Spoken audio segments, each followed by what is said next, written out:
Roland Koppel from Johannesburg is asking, please tell us a little bit more about your relationship with Putin, with President Putin.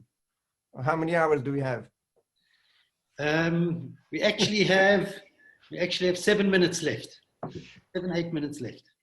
So it's very hard to, in a nutshell, to say the relationship, but I don't think it's about me. I think it's about the Jewish community, the Jews.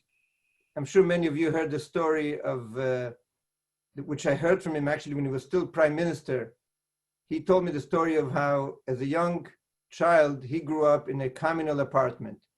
In the Soviet Union, they used to take these big apartments, divide them into 5, and 5 families to move into an apartment, share the same kitchen, the same restroom, and they all lived in one room. So he lived in such an apartment. It was a very poor family, and next door to him was this Hasidic family who practically adopted him because his parents were very poor. They used to work till very late at night. Each one had 2 jobs.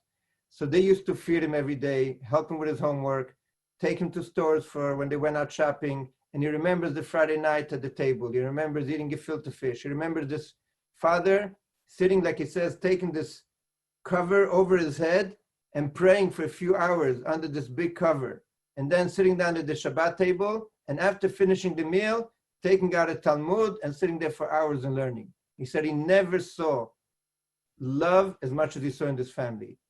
Husband and wife caring for each other. He said there was an example of like purity in this family that he never saw again.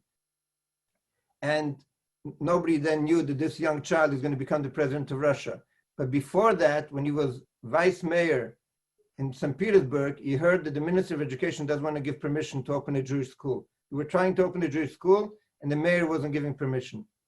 The Minister of Education, sorry.